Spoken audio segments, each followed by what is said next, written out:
नमस्कार दोस्तों। जैसा कि आप सब लोग जानते हैं कि जो होना है वो होकर ही रहता है। जिसे जो प्राप्त होना है वो उसे हर हाल में प्राप्त होगा, चाहे वह चाहे या ना चाहे। कोई कितना भी जोर लगा ले, यहाँ तक कि भगवान भी उसे नहीं बदल सकते हैं। ऐसे ही किसी नगर में सागर दत्त नाम का एक व्यापारी रहता था। उसके लड़के ने एक बार 100 रुपए में एक किताब खरीदी। उस किताब में केवल एक ही श्लोक लिखा था, जो वस्तु जिसको मिलने वाली होती है वह उसे अवश्य मिलती है। उस वस्तु की प्राप्ति को विधाता भी नहीं रोक सकता। अतएव मैं किसी वस्तु के विनष्ट हो जाने पर न दुखी होता हूँ और न ही किसी वस्तु के अनायास मिल जाने पर आश्चर्य भी करता हूँ, क्योंकि जो वस्तु दूसरों को मिलने वाली होगी वह हमें नहीं मिल सकती और जो हमें मिलने वाली है वह दूसरों को नहीं मिल सकती। उस पुस्तक को देखकर सागर दत्त ने अपने पुत्र से कहा, तुमने इस किताब को कितने रुपए में खरीदा है? उसके पुत्र ने जवाब दिया, इसे मैं केवल 100 रुपए में खरीदा हूँ। अपने पुत्र से उस किताब का मूल्य जानकर सागर दत्त बहुत ही क्रोधित हो गया। वह क्रोध से बोला, अरे मूर्ख, जब तुम लिखे हुए एक श्लोक को 100 रुपए में खरीदते हो तो तुम अपनी बुद्धि से क्या धन कमाओगे? तुम जैसे मूर्ख को मैं अब अपने घर में बिल्कुल नहीं रख सकता। तुम यहाँ से चले जाओ, तुम मेरे घर से निकल जाओ। सागर दत्त का पुत्र अपमानित होकर घर से निकल पड़ा। वह एक नगर में पहुंचा।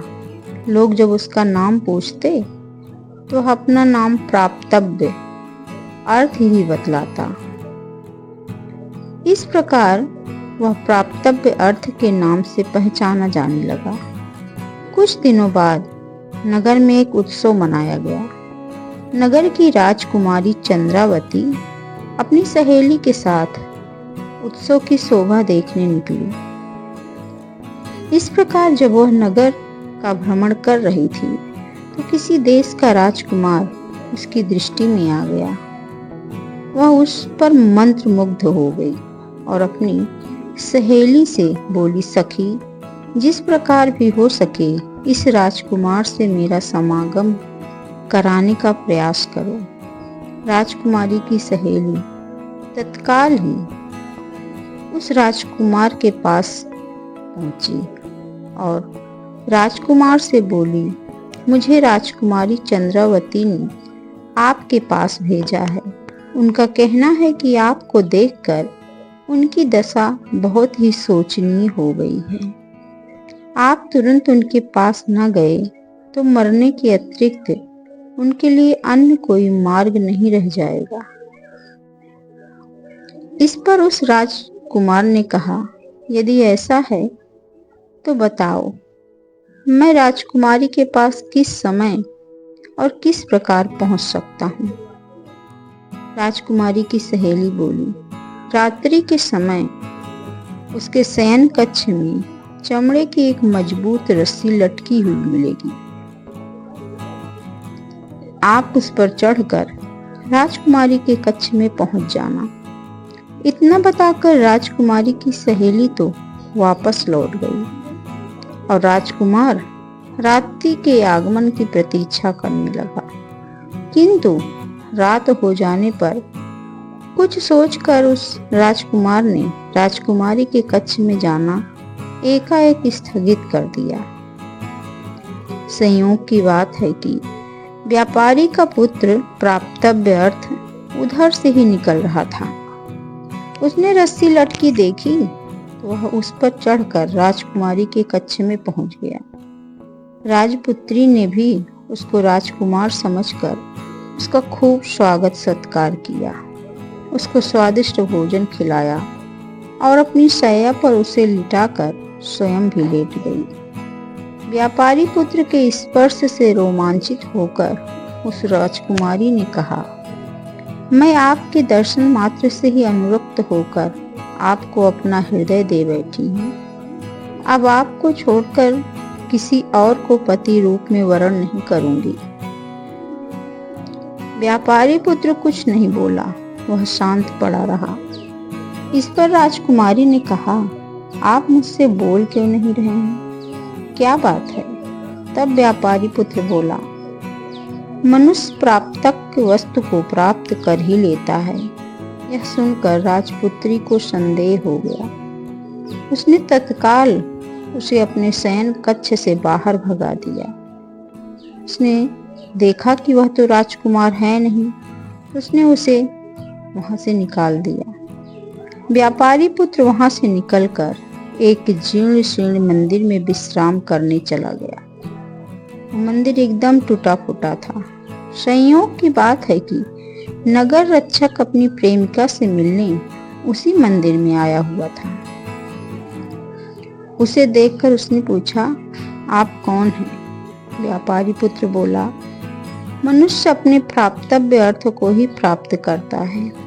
नगर रक्षक बोला, यह तो निर्जन स्थान है, आप मेरे स्थान पर जाकर सो जाइए। व्यापारी पुत्र ने उसकी बात को स्वीकार तो कर लिया, किंतु अर्धनिद्रित होने के कारण, मतलब वह आधे नींद में होने के कारण भूल से वह उस स्थान पर न जाकर किसी अन्य स्थान पर जा पहुंचा। उस नगर रक्षक की कन्या विनयवती भी किसी पुरुष के प्रेम में फंसी हुई थी। उसने उस स्थान पर आने का अपने प्रेमी को संकेत दिया हुआ था, जहाँ की प्राप्तव्य अर्थ पहुंच गया था। विनयवती वहां सोई हुई थी। उसको आते देखकर विनयवती ने यही समझा कि उसका प्रेमी आ गया है। वह प्रसन्न होकर उसका स्वागत सत्कार करने लगी। जब वह व्यापारी पुत्र के साथ अपनी शैया पर सोई हुई तो उसने पूछा, क्या बात है? आप अब भी मुझसे निश्चिंत होकर बातचीत नहीं कर रहे हैं? व्यापारी पुत्र ने वही वाक्य दोहरा दिया, मनुष्य अपने प्राप्तव्य अर्थ को ही प्राप्त करता है। विनयवती समझ गई कि बिना विचारे करने का उसको यह फल मिल रहा है। उसने तुरंत उस व्यापारी पुत्र को घर से बाहर जाने का रास्ता दिखा दिया। व्यापारी पुत्र एक बार फिर सड़क पर आ गया। तभी उसे सामने से आती एक बारात दिखाई दी। वर कीर्ति नामक वर अपनी बहुत ही धूमधाम से गाजे बाजे के साथ अपनी बारात लेकर जा रहा था। वह भी उस बारात में शामिल होकर उनके साथ साथ चलने लगा। बारात अपने स्थान पर पहुंची। खूब स्वागत हुआ, सत्कार हुआ बारात का। विवाह का मुहूर्त होने पर सेठ की कन्या सज धज कर विवाह मंडप में के समीप आई। उसी क्षण एक मदमस्त हाथी अपने महावत को मारकर भागता हुआ उधर आ पहुंचा। उसे देखकर भय के कारण सभी बाराती वर को लेकर वहां से भाग गए। कन्या पक्ष के लोग भी घबराकर घरों में घुस गए। कन्या उस स्थान पर अकेली रह गई। कन्या को भयभीत देखकर प्राप्तव्य अर्थ ने उसे सांत्वना दी, डरो मत, मैं तुम्हारी रक्षा करूंगा। यह कहकर उसने एक हाथ से उस कन्या को संभाला और दूसरे हाथ में एक डंडा लेकर हाथी पर पिल पड़ा। डंडे की चोट से भयभीत होकर वह हाथी सहसा वहां से भाग निकला। हाथी के चले जाने पर वर कीर्ति अपनी बारात के साथ वापस लौटा, किंतु तब तक विवाह का मुहूर्त निकल चुका था। उसने देखा कि उसकी वधू किसी अन्य नौजवान के साथ सट कर खड़ी हुई है और नौजवान ने उसका हाथ थामा हुआ है। यह देखकर उसको क्रोध आ गया और अपने ससुर से बोला, आपने यह उचित नहीं किया। अपनी कन्या का हाथ मेरे हाथ में देने के स्थान पर किसी अन्य के हाथ में दे दिया है। उसकी बात सुनकर सेठ बोला, मुझे स्वयं भी नहीं मालूम कि यह घटना कैसे घटी। हाथी के डर से मैं भी तुम सब लोगों के साथ यहाँ से भाग गया था। अभी अभी वापस लौटा हूँ। सेठ की बेटी बोली, पिताजी, इन्होंने ही मुझे मृत्यु से बचाया है, अतः अब मैं इनको छोड़कर किसी अन्य के साथ विवाह नहीं करूंगी। इस प्रकार विवाद बढ़ गया और रात्रि भी समाप्त हो गई। प्रातः काल वहां भीड़ इकट्ठी हो गई। राजकुमारी भी वहां पहुंच गई थी। विनयवती ने सुना तो वह भी तमाशा देखने वहां जा पहुंची। स्वयं राजा भी इस विवाद की बात सुनकर वहां चला गया। उसने व्यापारी पुत्र से कहा, युवक, तुम निश्चिंत होकर सारी घटना का विवरण मुझे सुनाओ। व्यापारी पुत्र ने उत्तर में यही कहा, मनुष्य प्राप्तव्य अर्थ को ही प्राप्त करता है। उसकी बात सुनकर राजपुत्री बोली, विधाता भी उसको नहीं रोक सकता।